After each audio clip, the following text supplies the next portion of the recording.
Assalamualaikum warahmatullahi wabarakatuh. Yang terhormat Ibu Yulianti Raharjo SAMA dan Ibu Tantina Haryati SIMHKS selaku dosen mata kuliah Akuntansi Keuangan Menengah 2 kelas D. Nah, pada kesempatan kali ini kami akan mempresentasikan terkait bab 17 yaitu investasi. Nah, tapi sebelum itu izinkan kami untuk memperkenalkan diri terlebih dahulu. Yang pertama adalah saya Nafisa Ali Ramadhani dengan akhir NPM 234. Saya Salwa Pakwita Dametri dengan NPM 240130100017. Perkenalkan, namaku Rosabella Ervini Prayogo dengan nomor NPM akhir 29. Perkenalkan, nama saya Alisa Dahayu Gayatri dengan NPM akhir 135. Perkenalkan, saya Nadia Ayu Aurelia dengan 3 digit NPM terakhir 137. Perkenalkan, nama saya Naura Saldi Firdaus dengan NPM 240 130 10 218. Perkenalkan, nama saya Aisyah Linda Putri dengan NPM 3 digit terakhir 229. Saya Nikita Putri Sirodia dengan nomor NPM akhir 230. Classification and Measurement, klasifikasi dan pengukuran, di mana dalam standar akuntansi setiap aset keuangan termasuk investasi dalam utang dan ekuitas harus diklasifikasikan dan diukur berdasarkan dua hal. Yang pertama, model bisnis perusahaan, di mana tujuan perusahaan menyimpan investasi sampai jatuh tempo atau untuk diperdagangkan atau dijual kapan saja. Lalu yang kedua ada karakteristik arus kas kontraktual, di mana apakah arus kas hanya berupa pembayaran pokok plus bunga dari instrumen utang. Selanjutnya ada debt investment atau investasi hutang atau obligasi, di mana debt investment ini adalah investasi dalam bentuk instrumen utang yang diterbitkan oleh perusahaan atau pemerintah, di mana investor yang membeli instrumen ini akan menerima bunga secara berkala dan juga pokok pada saat jatuh tempo. Nah, perusahaan ini bisa membeli obligasi dengan tujuan menyimpannya atau hold to maturity atau memperjualbelikannya. Selanjutnya ada amortized cost atau biaya diamortisasi, di mana ini tuh digunakan bila perusahaan berniat menyimpan obligasi sampai jatuh tempo dan hanya ingin memperoleh arus kas kontraktual. Nah, nilai yang dicatat bukan hanya harga beli awal, tetapi disesuaikan dengan amortisasi premi atau diskonto obligasi, pembayaran pokok, dan kemungkinan kerugian kredit. Dengan metode ini, nilai investasi perlahan mendekati nilai nominal obligasi seiring berjalannya waktu. Lalu yang terakhir ada fair value atau nilai wajar, di mana dipakai bila perusahaan tidak bermaksud menyimpan obligasi sampai jatuh tempo, misalnya untuk trading atau menjualnya kapan saja jika harga pasar menguntungkan. Lalu ada investasi dicatat berdasarkan harga pasar terkini, bisa saja naik ataupun turun dari harga beli. Lalu yang terakhir, perubahan nilai pasar ini langsung mengaruhi laporan laba rugi atau OCI atau Other Comprehensive Income. Nah, tergantung kategorinya masing-masing. Untuk materi selanjutnya, saya menjelaskan terkait dengan investasi ekuitas atau equity investment. Jadi, investasi ekuitas ini sendiri umumnya dicatat dan juga dilaporkan pada nilai wajarnya. Nah, untuk investasi ekuitas ini sendiri tidak memiliki tanggal jatuh tempo dan juga tidak memiliki jadwal pembayaran bunga maupun pokok yang tetap. Di sini terdapat klasifikasi terkait pengukuran investasi utang dan juga ekuitas.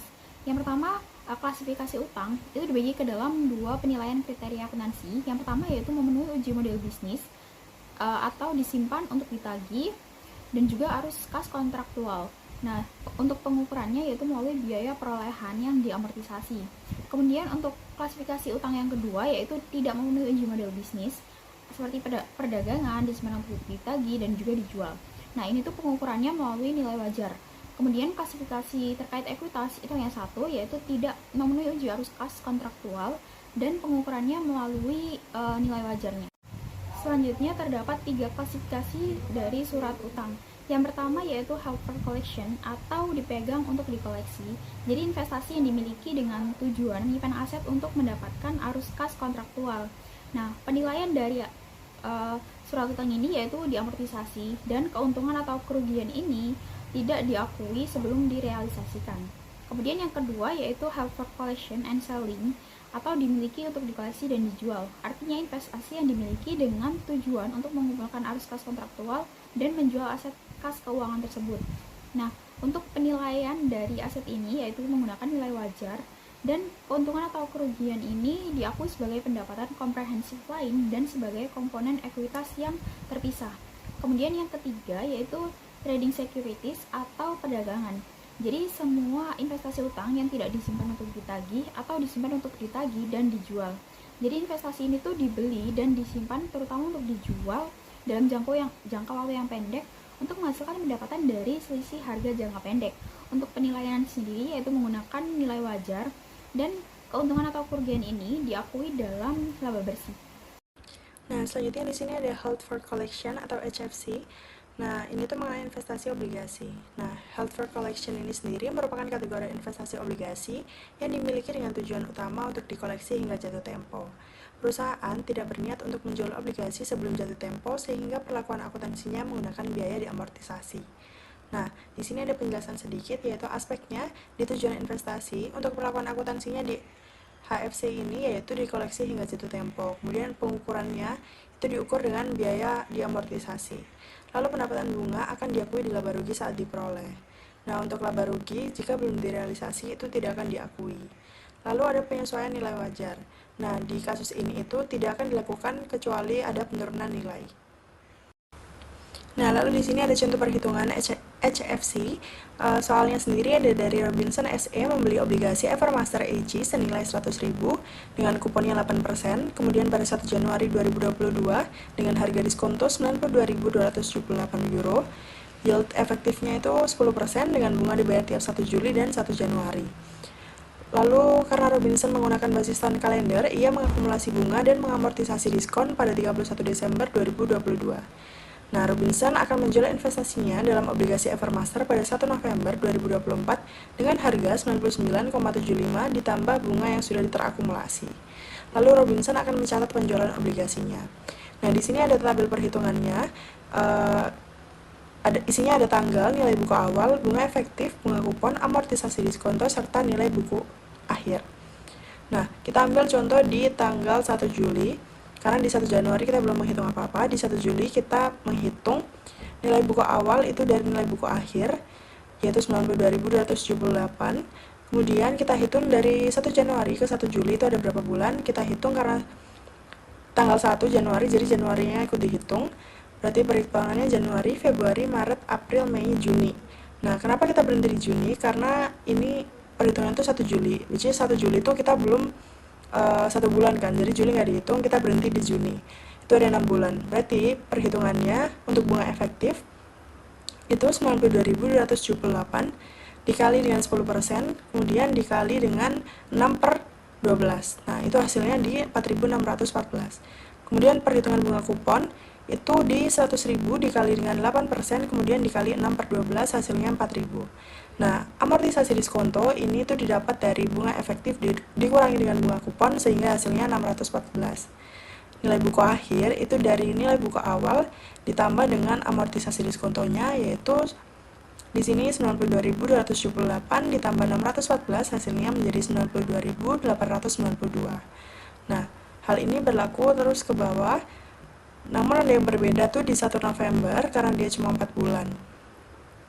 Nah, perhitungannya itu sendiri, nilai buku awalnya 95.671 dikali dengan 10% dikali dengan 4/12 karena dia cuma 4 bulan. Hasilnya tuh di 3.189. Kemudian untuk bunga kuponnya, itu dari 100.000 dikali 8% dikali 4/12 hasilnya menjadi 2.666 dibulatkan menjadi 2.667. Sehingga amortisasi diskontonya 522. Nah, selanjutnya di sini ada penjurnalannya. Untuk transaksi yang pertama yaitu Robinson membeli obligasi senilai 100.000, kuponnya 8%, kemudian dengan harga diskonto 92.278, yield efektifnya 10%. Itu penjurnalannya menjadi Juli tanggal 1 2022, cash sebesar 4.000 di debit, kemudian debt investment sebesar 614 di debit, dan interest revenue sebesar 4.614 di kredit. Kemudian transaksi yang kedua, Robinson menggunakan basis tahun kalender, ia mengakumulasi bunga dan mengamortisasi diskon pada 31 Desember 2022. Penjurnalannya menjadi interest receivable sebesar 4.000 di debit, debt investment sebesar 645 di debit, kemudian ada interest revenue sebesar 4.645 di kredit. Yang ketiga, Robinson menjual investasinya dalam obligasi Evermaster pada 1 November 2024 dengan harga 99,75 ditambah bunga yang sudah diamortisasi. Nah, itu penjeralannya menjadi debt investment di debit sebesar 522, kemudian interest revenue di kredit sebesar 522. Nah, kemudian di perhitungan terakhir itu ada Robinson merecord penjualan obligasinya.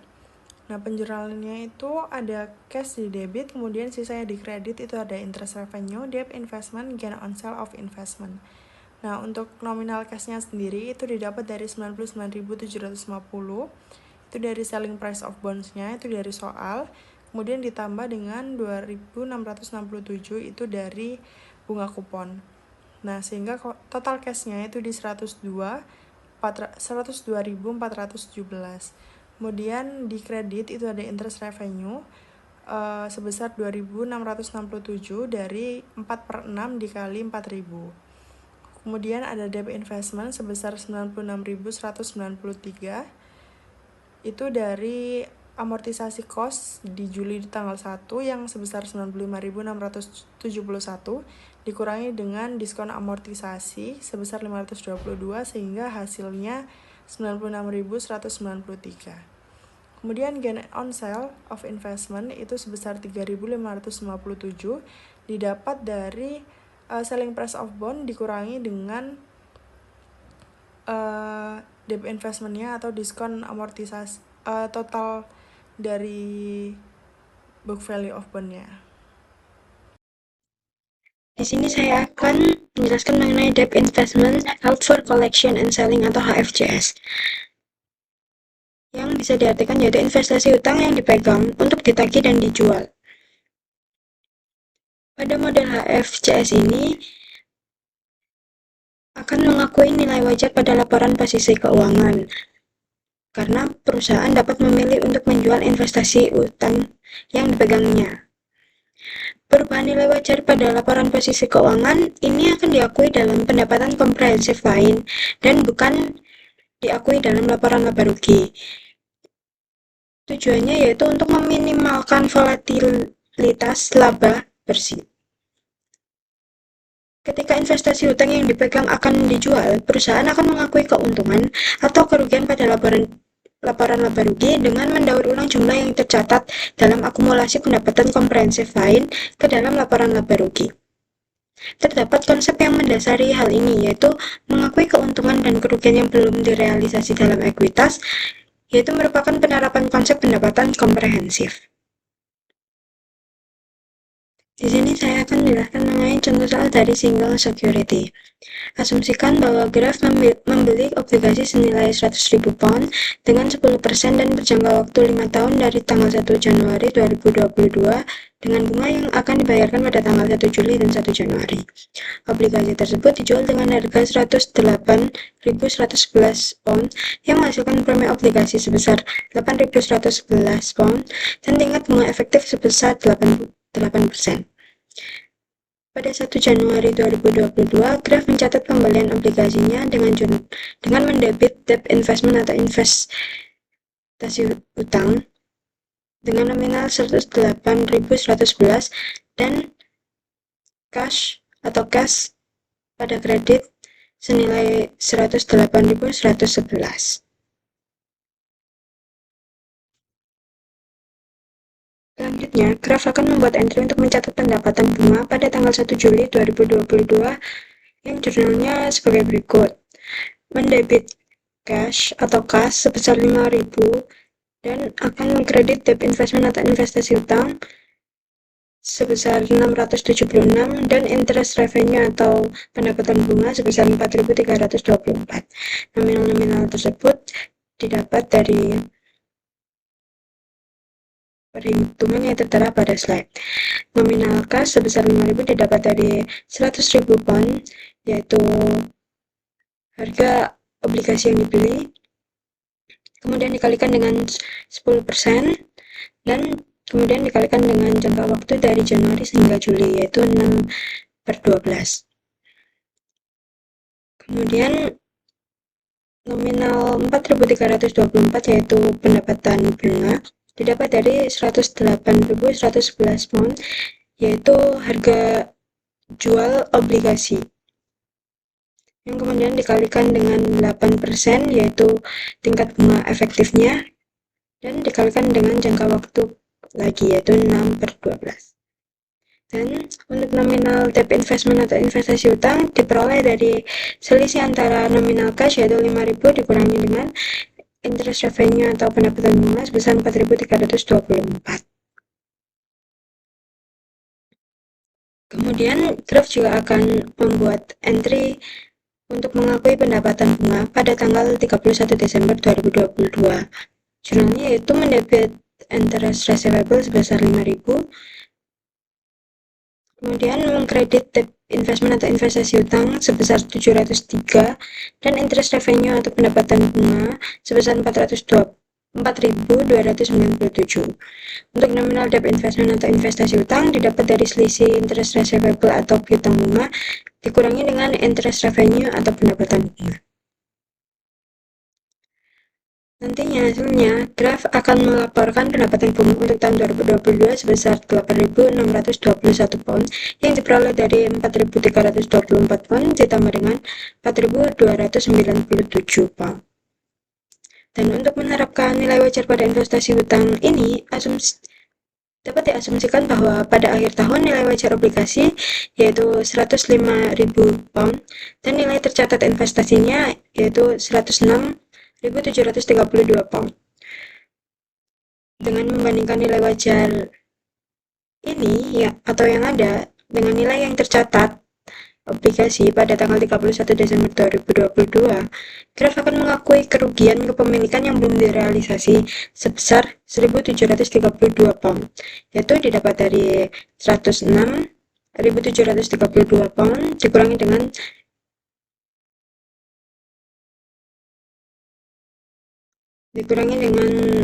105.000 pound. Dan Graf mengakui kerugian kepemilikan yang belum terrealisasi ini sebagai pendapatan komprehensif lain. Jurnalnya yaitu mendebit unrealized holding gain or loss equity atau akun keuntungan atau kerugian kepemilikan yang belum direalisasi sebagai ekuitas, dan mengkredit fair value adjustment atau penyesuaian nilai wajar. Untuk akun keuntungan atau kerugian kepemilikan yang belum direalisasi senilai 1.732, begitupun sama dengan fair value adjustment-nya atau penyesuaian nilai wajar. Akun keuntungan atau kerugian kepemilikan yang belum direalisasi ini digunakan untuk menunjukkan bahwa setiap perubahan nilai wajar akan dilaporkan sebagai bagian dari ekuitas dalam laporan posisi keuangan. Graf juga lebih memilih menggunakan akun valuasi ketimbang menggunakan akun investasi utang. Dengan penggunaan akun penyesuaian nilai wajar ini memungkinkan perusahaan untuk menyimpan catatan biaya di amortisasinya, karena akun penyesuaian memiliki saldo kredit dalam kasus ini, dan Graf akan menguranginya dari saldo akun investasi utang untuk menentukan nilai wajar. Graf juga akan melaporkan nilai wajar ini dalam laporan posisi keuangan pada setiap tanggal pelaporan. Pada setiap tanggal pelaporan, Graf akan melaporkan obligasi pada nilai wajar dengan penyesuaian pada akun keuntungan atau kerugian kepemilikan yang belum direalisasi dalam ekuitas.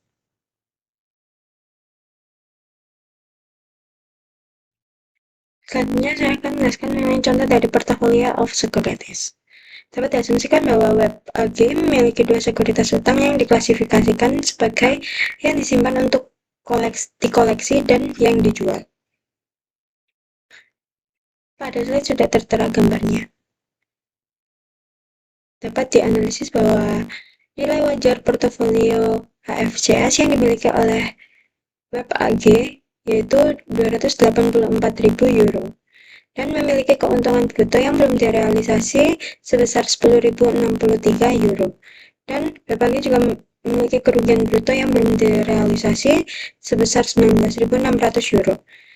Sehingga akan menghasilkan kerugian bersih yang belum direalisasi sebesar 9.537 euro. Artinya bahwa nilai wajar sekuritas HFCS sebesar 9.537 euro ini lebih rendah daripada biaya amortisasinya. Selanjutnya, Web AG akan membuat entry penyesuaian pada penyisihan penilaian yang dibuat untuk mencatat penurunan nilai dan mencatat kerugian dengan mendebit unrealized holding gain or loss equity atau keuntungan atau kerugian kepemilikan yang belum direalisasi pada ekuitas sebesar 9.537 dan mengkredit fair value adjustment atau penyesuaian nilai wajar sebesar 9.537. WebAG akan melaporkan kerugian kepemilikan yang belum direalisasi sebesar 9.537 euro sebagai pendapatan comprehensive gain dan pengurangan ekuitas. Dan yang perlu diingat kembali bahwa perusahaan akan mengecualikan keuntungan dan kerugian kepemilikan yang belum direalisasi yang terkait dengan sekuritas HFCS dari laba bersih. Keuntungan atau kerugian kepemilikan yang belum direalisasi pada ekuitas kemudian akan ditutup ke akumulasi pendapatan comprehensive gain seperti yang ditunjukkan pada slide, yaitu dengan mendebit accumulated other comprehensive income atau akumulasi pendapatan comprehensive gain sebesar 9.537 dan mengkredit unrealized holding gain or loss equity atau keuntungan atau kerugian kepemilikan yang belum direalisasi pada ekuitas sebesar 9.537. Selanjutnya akan dijelaskan oleh rekan saya. Nah, kemudian saya akan melanjutkan pada bagian ini untuk pembahasan penjualan dan penyesuaian nilai wajar sekuritas HFCS. Nah, pertama, di sini ada transaksi pada tanggal 1 Juli 2023, Web menjual obligasi Watson dengan harga 90.000. Sementara biaya perolehan diamortisasinya itu sebesar 94.214. Maka di sini bisa diketahui dari selisih ini timbul kerugian penjualan sebesar 4.214 yang mana dicatat sebagai beban pada laporan laba rugi. Jadi untuk pencatatan penjurnalannya uang tunai pada debit sebesar 90.000 kemudian atau cash, kemudian kerugian atas penjualan investasi sebesar 4.214 pada debit dan di kreditnya ada investasi utang sebesar 94.214. Kemudian yang kedua, di sini ada transaksi pada tanggal 31 Desember 2023. Web masih memiliki portofolio obligasi Anacom Group 10%. Dengan nilai bukunya adalah 200.000, sedangkan nilai wajarnya turun menjadi 195.000. Hal ini menimbulkan kerugian belum terrealisasi sebesar 5.000. Nah, karena saldo penyesuaian sebelumnya sudah ada sebesar 9.537, maka Web melakukan koreksi sebesar 4.537 untuk menyesuaikan akun penyesuaian nilai wajar. Di sini bisa dilihat untuk pencatatan penyesuaiannya, Web mendebitnya sebesar 4.537, jadi penyesuaian nilai wajar di debit pada keuntungan atau kerugian kepemilikan yang belum direalisasi ekuitas pada kredit masing-masing sebesar 4.537. Nah, selanjutnya di sini saya akan bergiliran untuk menjelaskan terkait dengan laporan posisi keuangan dan laporan laba ruginya dari perusahaan tersebut. Nah, di sini itu disajikan laporan posisi keuangan dari perusahaan Web pada tanggal 31 Desember tahun 2023 beserta laporan laba ruginya. Nah, yang pertama ada laporan posisi keuangan. Nah, laporan posisi keuangan itu pada bagian investasi terdapat akun utang investasi atau debt investment dari HFCS. Nah, itu tuh diberikan nominal sesuai dengan fair value yang sudah dihitung sebelumnya, yaitu sebesar 195.000 euro. Nah, yang kedua itu terdapat bagian current asset atau aset lancar yang nantinya pada bagian akun tersebut itu akan ditambahkan akun bunga yang diterima.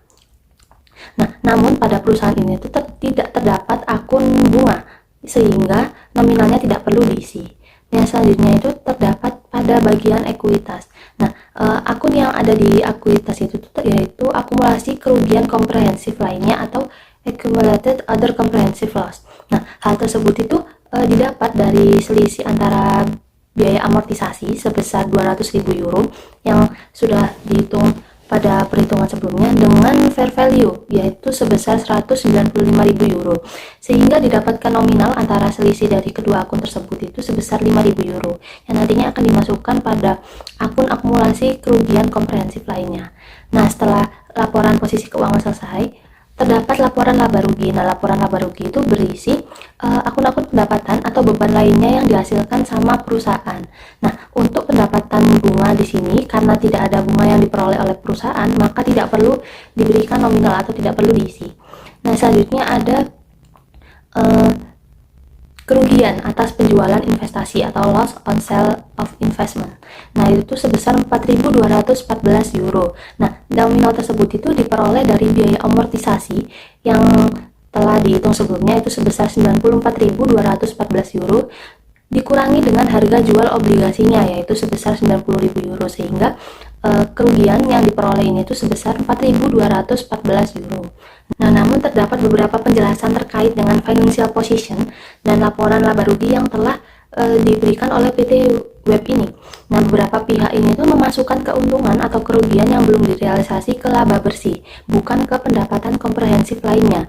Nah, namun lembaga keuangan ini tuh menilai bahwa hal ini tuh membuat laba bersih menjadi bisa dibilang sangat berfluktuasi karena aset dan liabilitas itu tuh biasanya saling mengimbangi, sehingga mengakui hanya sisi aset dianggap tidak adil dan tidak mencerminkan kondisi yang sebenarnya.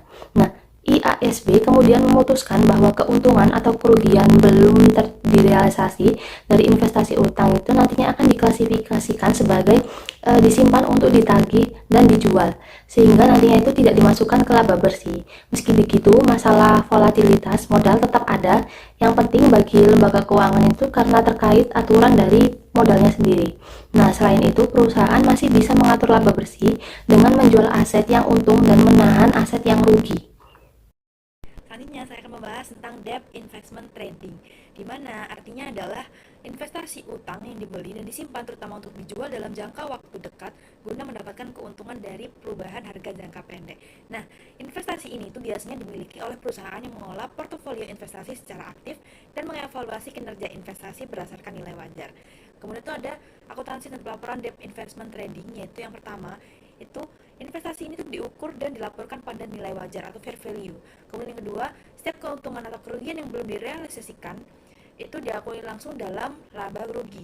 Kemudian yang ketiga, perusahaan itu wajib mengamortisasi premium atau diskon investasi utang seperti investasi utang lainnya. Kemudian 4, nilai wajar dihitung setiap tanggal pelaporan dan perubahan nilai wajar langsung mempengaruhi laporan laba rugi sehingga mencerminkan kinerja investasi secara real time.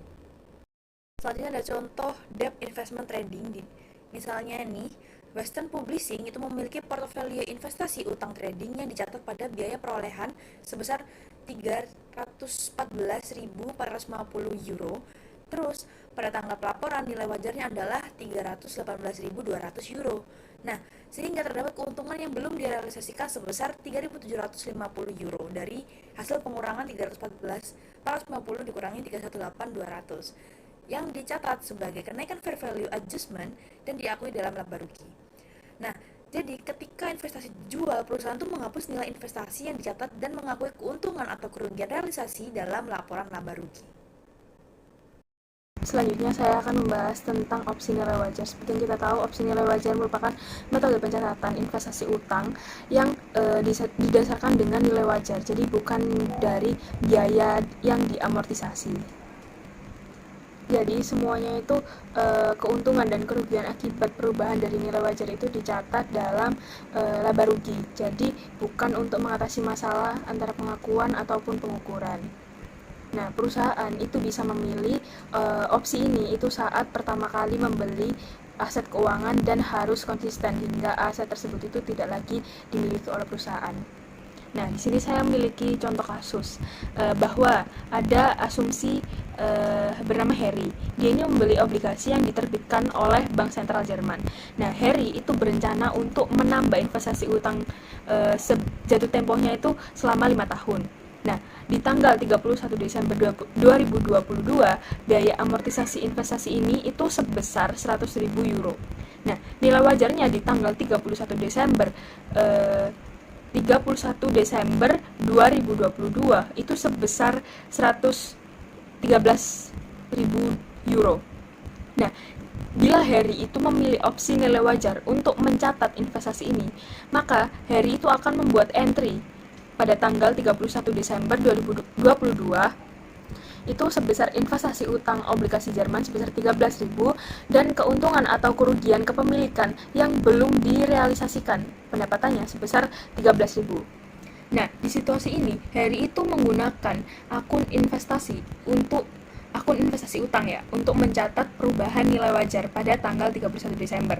Nah, Harry itu tidak menggunakan akun penyesuaian nilai wajar karena akuntansi untuk opsi nilai wajarnya itu didasarkan pada keuntungan, didasarkan pada investasi per investasinya, jadi bukan portofolionya. Nah, karena Harry itu memilih opsi nilai wajarnya menggunakan keuntungan atau kerugian yang belum direalisasikan dan dicatat sebagai bagian dari laba.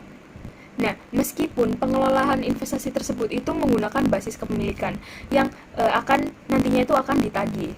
Nah, tapi Harry itu harus terus menggunakan nilai wajar untuk mencatat investasi ini itu hingga tidak lagi memiliki kepemilikan atau sekuritas itu sendiri.